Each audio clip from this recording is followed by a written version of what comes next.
Nancy and Monica's tour group having returned to Luxor from their southern journey south, the new day found the cross-country tour crossing the eastern desert mountain range, arriving at the Red Sea expanse of Hurghada, with its miles of linear coastline and numerous beachside resorts. The tour group pausing for an overnight stop, relaxing with a Red Sea boating excursion, enjoying the beachside hospitality, a welcomed overnight stop before continuing their journey north, entering the Gulf of Suez. The morning's progression provided a changing view of the ancient landscape and ancient ruins. Observing the fields of contemporary circular pyramids, the petroleum oil tanks of the Egyptian oil industry, 10 miles north of the city of Suez, their bus, entering the Ahmed Hamdi Tunnel beneath the Suez Canal. Their journey acquainting the expanse of the eastern desert heading south down the shores of the Gulf of Suez. A welcomed afternoon stop for the night at Ras Sudr, the tour group once again able to enjoy the comforts of a resort in the blue waters of the Red Sea, only this time on the eastern side of the Gulf. The continuing journey in a intersecting highway from the east, their desert surrounding now in transition, experiencing the slopes of the eastern mountains. A hesitation at Wadi Faran, Wadi, meaning dry river bed, and Faran is where Moses struck a rock, creating a spring to provide drinking water, and also the location of the ruins of an ancient convent. It's also the home of the Bedouins, once a nomadic people who were the stewards of the desert sheltered in goat tents, but now reside in stone huts.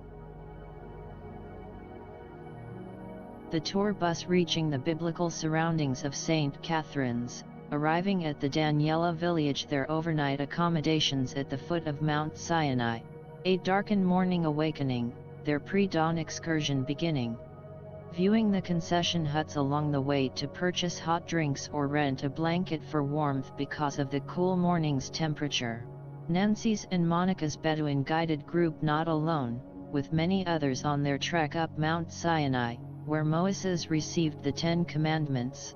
The visitors walking the last 3,750 stone steps, appropriately named the 3,750 Steps of Repentance, the morning sunrise inscribing an everlasting memory of where they were, an awareness of what had transpired, and an inner feeling of humble witnessing.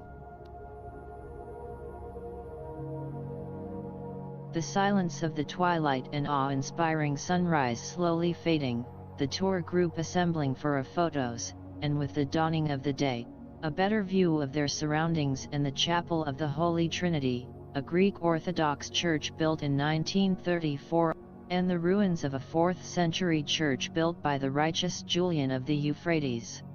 Also south of the chapel, reached by a staircase, is a cave where Moses fasted for 40 days and 40 nights.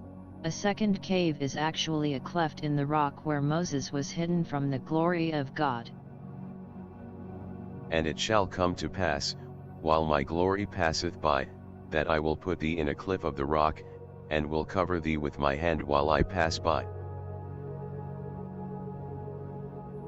On their return, they were able to view St. Catherine's Monastery from above, pausing to see the rock where the golden calf was placed by the Israelites. Its effigy was to deliver a majestic voice like God's. And viewing the church of Elijah, Kamimur, it's the spot where Elijah fled from Ahab and Jezebel after the killing of the prophets of Baal. Coming upon the chapel of Our Lady of the Steward, built to honor the apparition visit of the Virgin Mary to the steward of Catherine's Monastery in the 6th century.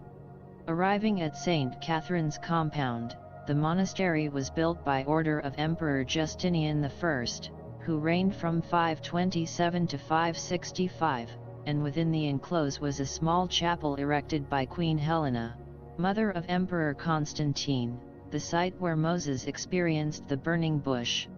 The 12-member group, their Egyptologist guide accompanying them, viewing the historic riches from the past, the second largest collection of early codices and manuscripts in the world, the complex housing irreplaceable works of art. mosaics and a collection of early icons, dating back to the 5th century, also incorporated into the monastery compound. Besides the main church, were 9 other smaller dedicated chapels.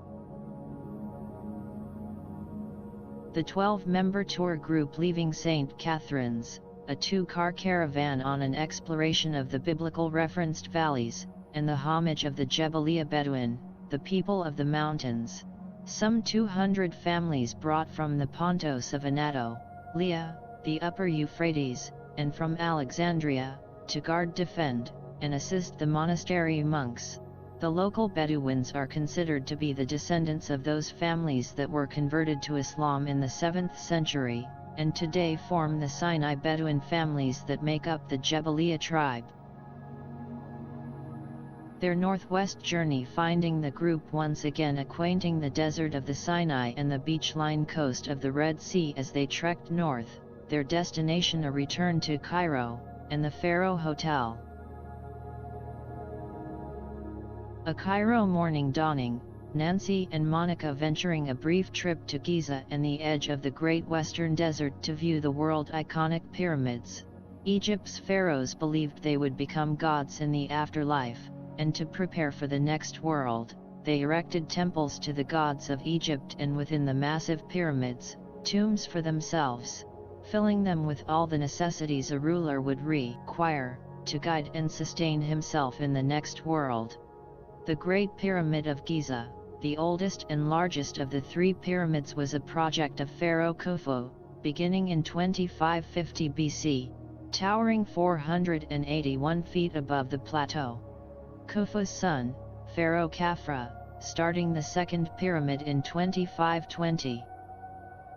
The 3rd of the Giza pyramids is considerably smaller, its construction beginning in 2490 by Pharaoh Menkaure, but featured a more complex mortuary temple.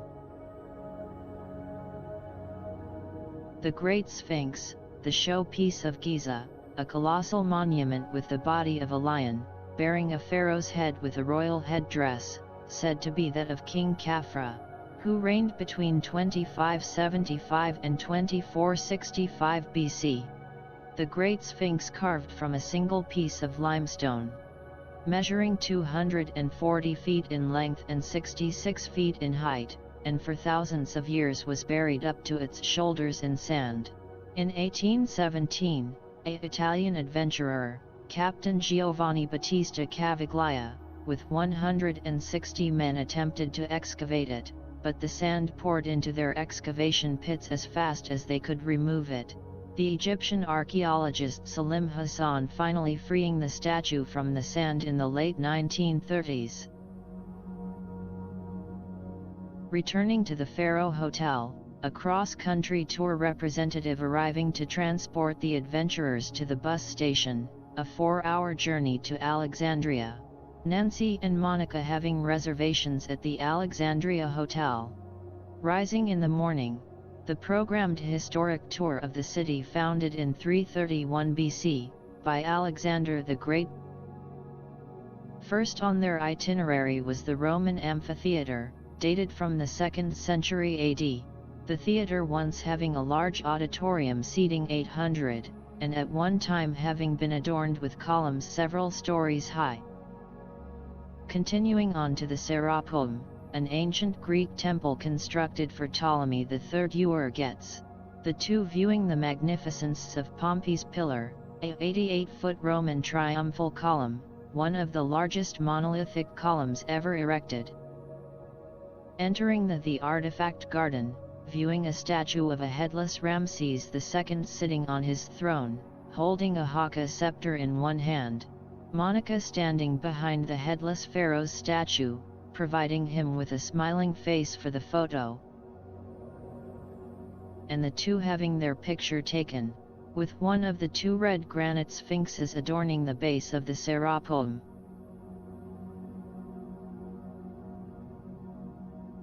Their tour continuing, visiting the necropolis, literally meaning the city of the dead, an area of Alexandria including the catacombs of Qam el-Shokafa, the underground burial chambers, that were in use from the 2nd to the 4th century AD, the necropolis more than a burial site. At the different levels, the underground burial tunnels displayed centuries of Egyptian, Greek, Roman legacy, culture and their dedications to the dead. Entering the catacombs of Qam el-Shokafah, and its circular staircase leading down 2 levels, the third is underwater. The staircase was believed used to transport deceased bodies down to the numerous tombs tunneled below into the bedrock. Nancy and Monica at one level viewing a room where mourners of the deceased would sit and bring offerings.